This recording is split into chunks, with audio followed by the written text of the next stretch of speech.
ದಕ್ಷಿಣ ಕನ್ನಡ ಜಿಲ್ಲಾಡಳಿತ ಎನ್ಐಟಿಕೆಯೊಂದಿಗೆ ಒಪ್ಪಂದ.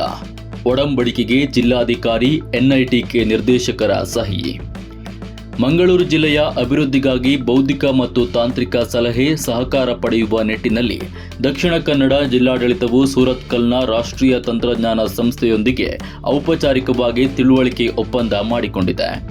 ದಕ್ಷಿಣ ಕನ್ನಡ ಜಿಲ್ಲಾಧಿಕಾರಿ ಸಭಾಂಗಣದಲ್ಲಿ ನಿನ್ನೆ ಜಿಲ್ಲಾಧಿಕಾರಿ ಮುಲ್ಲೈ ಮುಗಿಲನ್ ಮತ್ತು ಎನ್ಐಟಿಕೆ ಸೂರತ್ಕಲ್ನ ನಿರ್ದೇಶಕ ಪ್ರೊಫೆಸರ್ ಬಿ ರವಿ ಪರಸ್ಪರ ಒಡಂಬಡಿಕೆಗೆ ಸಹಿ ಹಾಕಿದರು. ಈ ಕುರಿತ ಸುದ್ದಿಗೋಷ್ಠಿಯಲ್ಲಿ ಜಿಲ್ಲಾಧಿಕಾರಿ ಮುಲ್ಲೈ ಮುಗಿಲನ್, ದಕ್ಷಿಣ ಕನ್ನಡ ಜಿಲ್ಲಾ ಪಂಚಾಯಿತಿ ಮುಖ್ಯ ಕಾರ್ಯನಿರ್ವಹಣಾಧಿಕಾರಿ ಆನಂದ, ಸ್ಮಾರ್ಟ್ ಸಿಟಿ ಆಯುಕ್ತ ರಾಜು, ಮಂಗಳೂರು ನಗರ ಪಾಲಿಕೆ ಆಯುಕ್ತ ರವಿಚಂದ್ರ ನಾಯಕ್, ಎನ್ಐಟಿಕೆ ನಿರ್ದೇಶಕ ಪ್ರೊಫೆಸರ್ ಬಿ ರವಿ ಸೇರಿದಂತೆ ಮತ್ತಿತರರು ಉಪಸ್ಥಿತರಿದ್ದರು. ಬಳಿಕ ಜಿಲ್ಲಾಧಿಕಾರಿ ಮುಲ್ಲೈ ಮುಗಿಲನ್, ಜಿಲ್ಲಾಡಳಿತದ ವಿಶಾಲ ದೃಷ್ಟಿಕೋನಕ್ಕೆ ಅನುಗುಣವಾಗಿ ಈ ಒಪ್ಪಂದ ರೂಪುಗೊಂಡಿದೆ. ಸಕಾರಾತ್ಮಕ ಅಭಿವೃದ್ಧಿಪಡಿಸುವಲ್ಲಿ ಪ್ರತಿಭಾನ್ವಿತ ನಾಗರಿಕರನ್ನು ಪರಿಣಾಮಕಾರಿಯಾಗಿ ಪಾಲ್ಗೊಳ್ಳುವಂತೆ ರೂಪಿಸುವ ಮತ್ತು ಪ್ರಾಯೋಗಿಕವಾಗಿ ನಡೆಸುವ ತಿಳುವಳಿಕೆ ಒಪ್ಪಂದ ಇದಾಗಿದೆ. ಜಿಲ್ಲಾಡಳಿತದ ಸಮಗ್ರ, ಪಾರದರ್ಶಕ ಮತ್ತು ನಾವೀನ್ಯತೆ ನೇತೃತ್ವದ ಆಡಳಿತಕ್ಕೆ ಪೂರಕವಾಗಲಿದ್ದು, ಸ್ಥಳೀಯ ಅಭಿವೃದ್ಧಿಯೊಂದಿಗೆ ಜಿಲ್ಲೆಗೆ ಅಭಿವೃದ್ಧಿಗೆ ಸಹಕಾರಿಯಾಗಲಿದೆ ಎಂದು ತಿಳಿಸಿದರು. ಎನ್ಐಟಿಕೆ ನಿರ್ದೇಶಕ ಪ್ರೊಫೆಸರ್ ಬಿ ರವಿ, ಈ ಸಹಯೋಗ ಮಂಗಳೂರಿಗೆ ಪ್ರಯೋಜನವಾಗುವಂತೆ ಸಂಶೋಧನೆ ಮತ್ತು ನೂತನ ತಾಂತ್ರಿಕತೆಯನ್ನು ಬಳಸಿಕೊಳ್ಳುತ್ತದೆ. ಪರಿಣಾಮಕಾರಿ ಪರಿಹಾರಗಳನ್ನು ರಚಿಸಲು ಮಂಗಳೂರು ನಗರ ಪಾಲಿಕೆಯೊಂದಿಗೆ ಕೆಲಸ ಮಾಡಲು ಸಹಕಾರಿಯಾಗಲಿದೆ ಎಂದರು.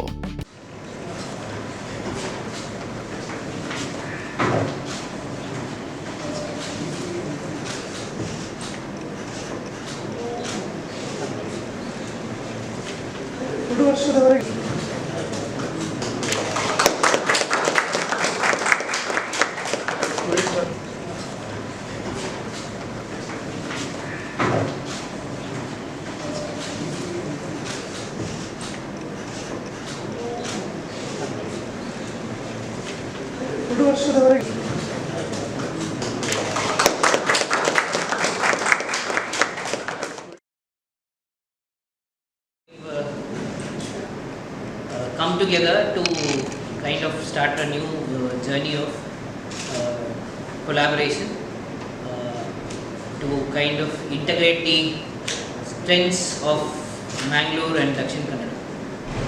ನಮ್ಮ ಜಿಲ್ಲೆಗೆ ಇರುವಂಥ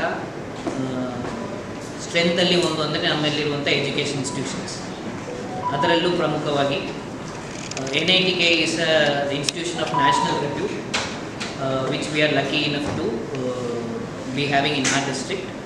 So NITK has been part of a lot of innovation and producing a lot of stalwarts who have been achieving a lot of things across the world. Beyond the wall of the NITK also. I know there are 25 engineering colleges, 12 medical to connect and see how together we can build a model institutions and model district also. That is the original vision. And you also know that Mangalore has a lot of potential. We Indians are very modest people. Mangaloreans are extra modest people. A lot of good things are there, but no one wants to talk about it.